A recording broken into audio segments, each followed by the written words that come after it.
Welcome to part 4 of Spring Walk, an acrylic painting demo. We're working on this little scene of a country road on a spring morning and trying to establish the concept of spring morning as well as just recreating this reference photo. And right now we're working on the form of this little tree using my background sky color to reshape the branches there, and then going back to my dark color to shape the branches with the dark color as well. It's this back and forth process of putting in positive elements and then going in and redefining them by changing the negative space or the background space. I'm using my liner brush again here. This is just a rigger or a liner, a thin, long bristle brush. It's very soft. It's not bristle actually, it's some sort of synthetic.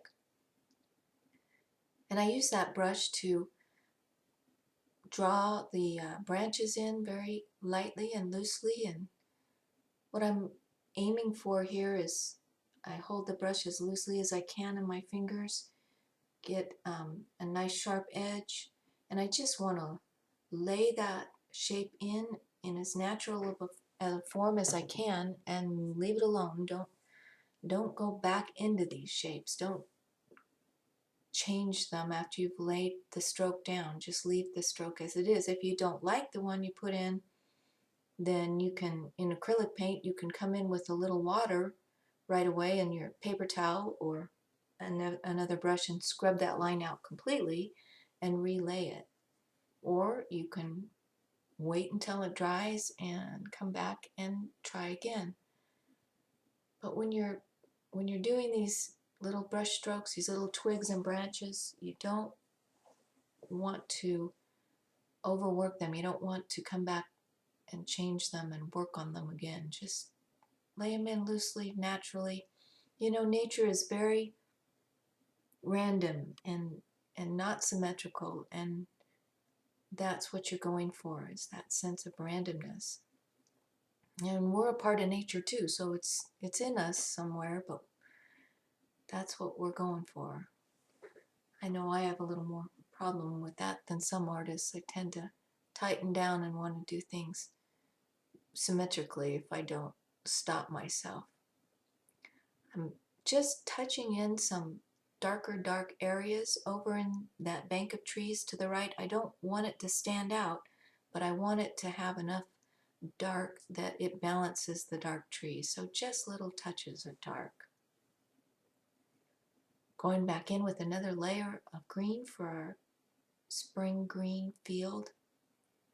Again, this process of discovery that I love about painting so much. It's every painting is a discovery, especially as I moved on in my painting. Someone once told me, you know, don't even worry about it. Paint 100 paintings first, and then you can start to relax. And I guess that was really true for me. I used to be much more tense about painting and worried about whether this is a good painting or a bad painting, until I finally just painted enough paintings that I'm now able to relax and enjoy the process itself, which is why I do it every day. Is because just it's partly making that finished product, but it's partly just the discovery, the aha moments, the little challenges of how can I make this look like this? What color will I use? What will my brush stroke be? And what I'm putting in right now is the moss that grows off of these old trees. And this moss will actually soften up all the harsh branches as well, and that grayed green will be a nice backdrop for my pink blossoms. So I went in with a medium value grayed down green. In other words, a green that I've added some cadmium red to gray it down. And Then I went in with a little lighter version of that, and now I'm coming back with a darker, bluer, kind of a shade version of that color. It's this sense of having a dark, a medium, and a light in every element that you're trying to put down that gives it a sense of form and shape and three-dimensionality. If you put down just a single color, a shape in a single color, it's not going to have any form. It's just going to be a flat shape.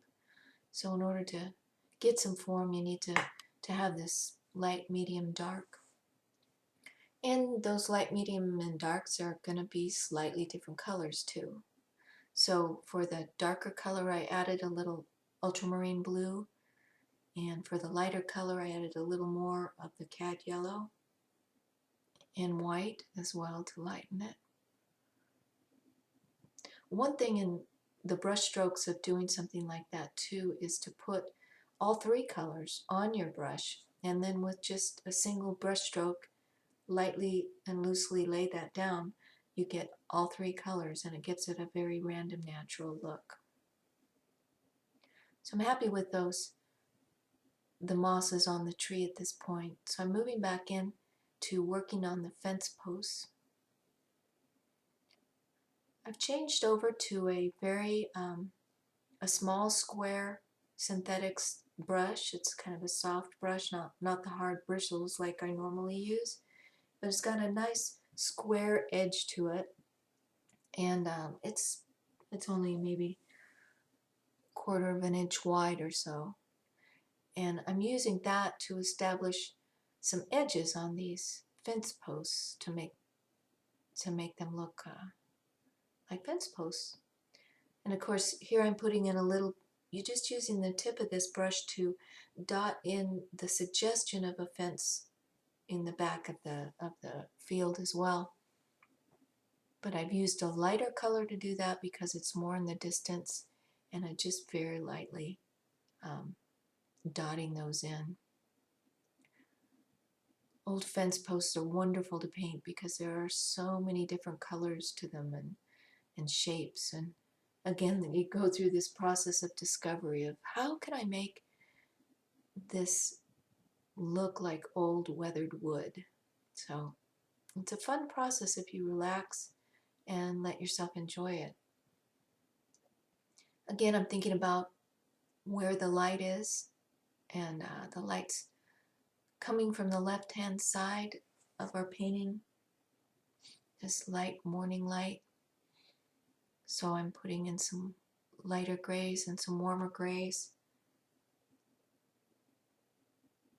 just dabbing that in as the fence recedes. Don't want any detail back there. You don't want hard edges back there. You just want a suggestion.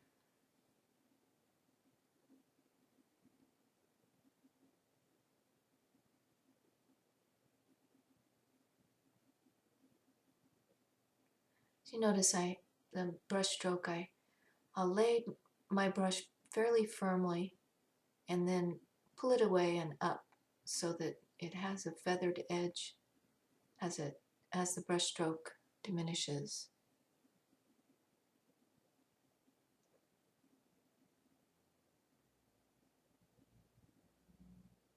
I always look, as I'm looking at that, I'm squinting, I'm trying to get some distance on the painting. I also use a mirror that I place behind me as I'm painting, and I will turn around and look in the mirror at the painting. Right now I'm again judging the perspective of the fence post as it recedes into the distance.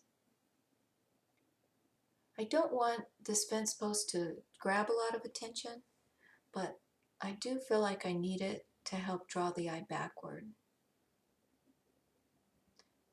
I'm redefining right now. I went back in with some green of the field because I had all my fence posts leaning to the right. I'd laid the first one in leaning a little bit because, as you know, those fence posts on country roads, they all lean a little bit as they get older. But then instead of having the next one upright, I'd had them all leaning at the same angle. Again, my symmetrical mind kicking in.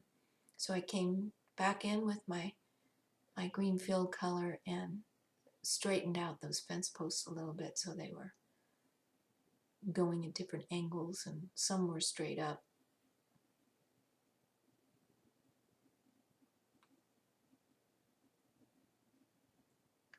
It's fun trying to find this green of this field that isn't so bright green that it draws the attention away from the foreground flowers, but it isn't so dull that it doesn't look like a spring field. Again, focusing on how light of a value I wanted was real important to that. Mixing up a dark here using my ultramarine and my Quin Gold. I'm starting to lay down the darks. As I work on any particular area in acrylic paint, I always start with my dark colors and work toward the light colors. Of course, by the time you get to the end, there's some back and forth that goes on, but in general, that's the progression you make. So whereas before, when I blocked in this area, I used the average value. Now I'm going back in and putting in what are my darkest values going to be in this area. And I'm using a very bluish green. It's got a lot of ultramarine blue in it. And laying in those shadowed areas. And I'll come back later then with the light on top of it, and then that will work well. I'm also laying a little bit of shadow at the base of the fence. I'm going to see a little bit of the fence post casting a little bit of shadow. It's funny, as in my painting process, a lot of the things that I do along the way I end up covering up later, but it's almost as if I'm painting my little world. I'm painting all the things that are in the world, not just what you can see on the surface, but what's actually there. To me, that gives it a feeling of depth, and sometimes those little touches show through in the final painting and add another dimension and an element to it, I think. This whole area in this middle lit area, it's an area that's in sunlight, and it's going to be full of flowers and green grasses. So we want it to be brighter than the field, but I also want it to be softer than the foreground. So the greens are going to be a little bit softer, and the edges are going to be softer. So I'll make sure that I don't leave any hard edges, because that far down the road you wouldn't be able to see any hard edges. Mixing up a brighter green. As my greens get brighter, there'll be more of a pure mixture of Pthalo Blue and Cadmium Yellow Medium with white to lighten them up. And if you want a color to be bright and chromatic, meaning a lot of pigment to it, you want to add the least amount of white as you can to get the value you want. You want the pigment color itself to be pure and bright, and white tends to dull things out and make them chalky. So here I'm laying in that just very bright green color. This is probably about as neon green as we'll get in this painting. We'll put some more colors over it, which will tone it down a little bit. So what I did was I added some red and some blue to that same color, because this is those same grasses in shadow. So in the shadow, they're going to be bluer and they're going to be duller. In other words, have a little bit of the complementary color added to them. I've got those same shaded, shadowed grasses on my little bit of grass that grows down the middle of the roadway as well. And then a lighter version of that in the lit areas of the grass on the roadway. So that's the end of part 4. We've got 2 more parts, and hope you'll join me.